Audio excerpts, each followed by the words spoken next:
আসসালামু আলাইকুম প্রিয় দর্শক, আপনারা শুনেন ব্যারিস্টার সুমন ভাই কতটুকু জীবনের হুমকি নিয়ে বেঁচে আছে। তাকে মেরে ফেলার জন্য প্রতিনিয়ত হুমকি দিতেছে, তার নিজের মুখে শুনুন আপনারা।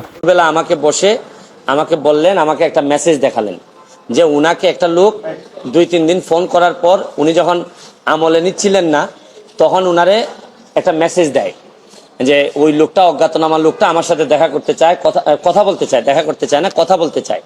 তো ওসি সাহেব আমলে নেননি। পরে যখন মেসেজটা দেখছেন, যে মেসেজের মধ্যে আছে, দেখা যাচ্ছে যে একটা কন্ট্রাক্ট কিলার গ্রুপ যারা হায়ার করা হয়েছে তারা নাকি অ্যাক্টিভ, তার বক্তব্য অনুযায়ী।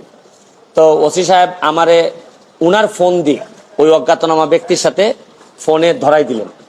আমি কথা বললাম, কথা বলার পর যে জিনিসটা ওরা জানাইলো আমাদেরকে, ওই অজ্ঞাতনামা ব্যক্তি সে নিজেকে আইডেন্টিফাই করতে চায় না, সে তার অ্যাড্রেস বলতে চায় না।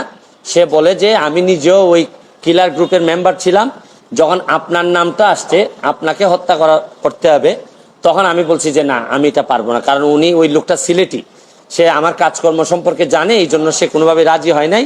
তখন সে বলছে যে আমার বিষয়টা হচ্ছে গিয়ে, তার বক্তব্য অনুযায়ী আমার বিষয়টা হচ্ছে গিয়ে, আমি আপনাকে একটা ওয়ার্নিং দিচ্ছি, আপনি এই 2-3 দিন আপাতত ঘরের বাইরেই যাবেন না। তো এইটা শোনার পর আমি নর্মালি এর আগে অনেকবার আমি মৌখিকভাবে বা আমার পিএস এর মাধ্যমে বিভিন্নভাবে আমি থ্রেট পাইছি, এগুলো আমি আমলে নেই না, কারণ এগুলা সামনে বললে একটা প্যানিক তৈরি হইতে পারে, এই জন্য আমি কখনোই সামনে নিয়ে আসি নাই।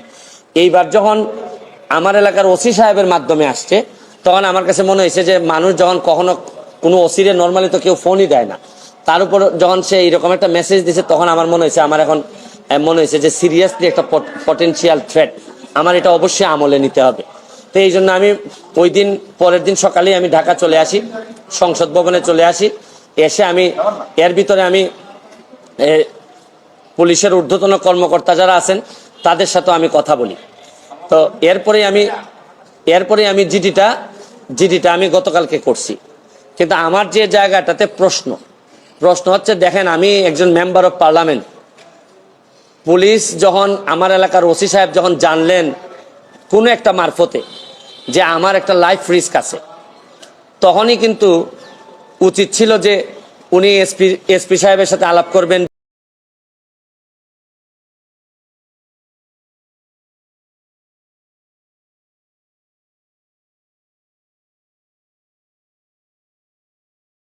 ব্যারিস্টার সুমন ভাই যেখানে নিরাপদ নাই, সেখানে আমরা বাংলাদেশের নাগরিক কিভাবে নিরাপদ আছি? একটু আপনারাই আপনাদের বিবেকের প্রশ্ন করে ভাবেন তো। যেখানে সুমন ভাই বলতেছে যে তার কোনো নিরাপদ নাই, তাকে মেরে ফেলার হুমকি প্রতিনিয়ত দিয়ে যাচ্ছে। সে একজন পার্লামেন্টের সদস্য, সেদিন একজন এমনকি ব্যারিস্টার। তার যদি আপনার জীবনের নিরাপত্তা না থাকে, তাহলে আমরা সাধারণ বাংলাদেশের নাগরিক, আমাদের জীবনের নিরাপত্তা কিভাবে আছে? আর ব্যারিস্টার সুমন ভাই অন্তত ভালো একজন মানুষ। আর ওনাকে যে মেরে ফেলতে চায়, যে ক্যাডার বাহিনী তাকে মেরে ফেলতে চায়, তাদের আইনের আওতায় আনা হোক, তাদের দৃষ্টান্তমূলক শাস্তির দাবি জানাচ্ছি। আপনারা কি বলেন? সবাই একমত থাকলে সবাই ভিডিওটি শেয়ার করুন, ফলো করুন, লাইক কমেন্ট করে সবাই বলে যান। আর ব্যারিস্টার সুমন ভাই কিন্তু মূলত হবিগঞ্জের না, সারা বাংলাদেশের জন্য ভালো উপদেশ দিয়ে চলেন। তিনি কিন্তু তার নিজের কোনো স্বার্থের জন্য কাজ করেন না। ব্যারিস্টার সুমন ভাই সবসময় প্রতিনিয়ত তার নির্বাচনী এলাকার জনগণ, এমনকি পুরা বাংলাদেশের জনগণের সুখ দুঃখের কথা চিন্তা করে কিভাবে কি কাজ করলে জনগণের ভালো হবে, জনগণ সুস্থ সুন্দরভাবে বাঁচতে পারবে, সেই হিসেবে কিন্তু কাজ করে, এমনকি কাজ করার উপদেশ দেন। এটাই কি ব্যারিস্টার সুমন ভাইয়ের দোষ? যারা দুর্নীতি, চুরি চামার করতেছে তাদের ধরাই দেওয়া, এটাই কি ব্যারিস্টার সুমন ভাইয়ের দোষ? যারা দুর্নীতি করে, দুর্নীতির বিরুদ্ধে রুখে দাঁড়ানো কি সুমন ভাইয়ের দোষ? আর সুমন ভাই যদি দুর্নীতির বিরুদ্ধে রুখে দাঁড়ানোর দোষ থাকে, তাহলে সুমন ভাইয়ের তো মতো এমপি আমাদের দরকার নাই। তাহলে চুর বাটপার এমপি হইলেই ভালো। আর সুমন ভাই এমপি হইতে না হইতে সুমন ভাইয়ের পিছনে দেখেন কত হাজার হাজার আর শত্রু লাগিয়ে গেছে। সুমন ভাই নিজের মুখে প্রকাশ করলো, আর জনগণে যেন ভয় না পায়, সেজন্য তিনি মুখ ফেটে বলে না যে তার পিছনে শত্রু লাগছে, তাকে মেরে ফেলার জন্য ওয়ার্নিং দিতেছে। সুমন ভাইয়ের মুখে আপনারা শুনুন। আর ভিডিও প্রশ্নটা হচ্ছে গিয়ে যে আমার থ্রেটটা তো আমি জানি না, জানছে প্রথমে ওসি সাহেবের পরে এটা এসপি ডিআইজি ওনাদের কাছে যাবে। আমি জানার আগেই ওনারা আমাকে প্রোটেকশন দিবেন, আমাকে পরে জানাবেন যে এই থ্রেটটা যেটা ছিল এটা রিয়েল অথবা ফেক। উনারা আমাকে বলছেন, ওসি সাহেবের যতটুকু ব্রেইনে ধরছে উনি ধরছেন, আমাকে বলছেন, আমাকে জিডি করতে হয়েছে। আর আমার নিরাপত্তা তো এখন আমার নিজেরই দিতে হইতেছে। এখন রাষ্ট্রযন্ত্র, আমি এটা বুঝলাম না যে এই রাষ্ট্রযন্ত্র আসলে কি আদৌ আমার বাঁচায় রাখতে চায় কিনা। কারণ হচ্ছে কি, আমি যাকে জিডি করতেছি পুলিশ ডিপার্টমেন্ট, সেই তো আগে জানছে আমার আগে, সেই তো আমারে বলার দরকার ছিল যে সে ব্যক্তি আইডেন্টিফাই করা নাই।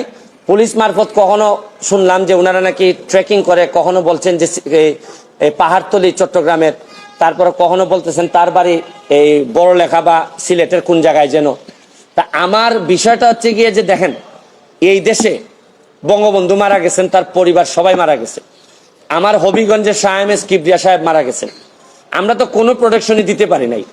আর আমার বিষয়টা এরকম হয়েছে যে এই পুলিশের ভূমিকা দেখে মনে হইতেছে যে পুলিশ মনে হইতেছে যে একটা অপমৃত্যু রেকর্ড করার জন্য বসে আছে, যে আচ্ছা একটা মৃত্যু হয়েছে, নাইলে এই পর্যায়ে যাবে কেন।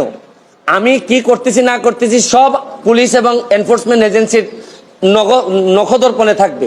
কারণ এরা খবর নেয় না বলেই লোকগুলা মরে, আর এরা খবর নেয় না বলেই বেনজিররা এত ধনী হয়, এরা খবর নেয় না বলেই মতিউররা এত টাকার মালিক হয়।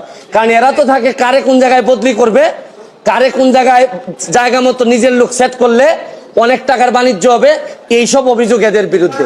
যার কারণে আমার কষ্টটা এখানে, আমার এই মরতে কষ্ট নাই, আমার দুইটা কষ্ট। একটা হচ্ছে মরে গেলে আমার এলাকার মানুষের কি হবে, এইটা আমাকে কষ্ট দেয়। আর একটা হচ্ছে গিয়ে যে এই দেশটা এমনভাবে মরার জন্য ক্ষেত্র তৈরি করা হয়েছে যে আপনি দেখেন, আজকে আমার সকালবেলা আমার মেয়ে আমাকে বলে কি জানেন, কোন দেশে আছি। আমার মেয়ে আমারে বলে তোমাকে নাকি থ্রেট দিছে কে, সে আমেরিকাতে থাকে, বাচ্চা মাত্র বয়স 11। আমি বলছি হ্যাঁ আমি তো গুড ওয়ার্ক করি, এই জন্য ব্যাড পিপুলরা আমারে হুমকি দিছে। সে আমারে বলে there must be a line between good work and stupidity. মানে আমার মেয়ে মনে করে আমি যে গুড ওয়ার্ক করি, আমি যে অন্যায়ের বিরুদ্ধে প্রতিবাদ করি, এগুলো হচ্ছে গিয়ে স্টুপিডিটি। কারণ আমি আর কি জবাব দিব তারে, কারণ সে তো তার মাথার মধ্যে এইগুলাই আছে যে বাংলাদেশে যারা ভালো কাজ করে, অন্যায়ের প্রতিবাদ করে। ভিডিওটি ভালো লাগলে লাইক কমেন্ট শেয়ার করবেন এবং ফলো দিয়ে পাশে থাকবেন। ইউটিউব চ্যানেলে সাবস্ক্রাইব করবেন যেন আপনাদের প্রতিনিয়ত ভিডিও দিতে পারি, আপনারা যেন দেখতে পারেন। ধন্যবাদ সবাইকে।